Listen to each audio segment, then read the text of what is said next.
That will change a little bit later. Now, we have been tracking some heavier rain and storms where we still have that flash flood warning up along the Red River until 6:30. That's Cook and Montague counties. The severe weather threat along and just north of the Red River on up into Oklahoma. So we've been keeping an eye on that, but nothing severe in our area right now. We've just seen that heavy rain threat continues up along the immediate Red River, and that's where we do have that severe thunderstorm watch that continues until 7 o'clock this morning. So the redevelopment that I talked about, give or take a little bit with the timing, but as we head toward midday, we'll begin to see a few more scattered thunderstorms developing across the area. So from late morning into the early afternoon, we'll see that scattered activity around becoming a little more widespread as we go through the afternoon hours as well in and around the Metroplex. We'll still have that potential for some damaging winds, that hail threat, and then as we transition on into the late afternoon hours, that pushes a little farther south. But you see around 3 p.m. still some ongoing rain and thunderstorms in and around Dallas and Fort Worth, but then that shift as we head into our southern counties by late this afternoon, and that's where the risk will be a little bit higher, maybe for that damaging wind.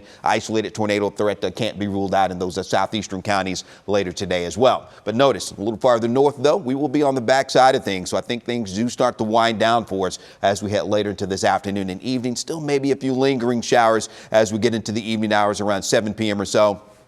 But then beyond that, we do start to clear out a little bit later this evening. And again, by tonight, going on into the overnight hours, things will settle down quite nicely, making for a very pleasant weekend. But that severe weather threat a little bit later today. Again, the marginal to slight risk is still over a large part of North Texas, the damaging winds, the hail threat. And then we do have that enhanced risk in our far southeastern counties as we get out toward Athens, Corsicana. So as Mariel just talked about traveling, heading down I-35, I-45, that risk will be a little bit higher for the severe weather. That's going to be later this afternoon, heading into the early evening hours, and that's where we could see that isolated tornado threat. So if you plan on getting out and about, maybe having some patio time this evening out in the backyard or maybe at one of the area restaurants, we're asking you to use caution. There will still be some scattered storms around, although that threat will start to wind down the later we get, I think, into this evening. All right, here's that end of week forecast for you. We're going to be in the mid 70s today. Widespread rain and thunderstorms a little later this morning, getting into the afternoon hours, the early afternoon today. So we'll go with about a 70% coverage.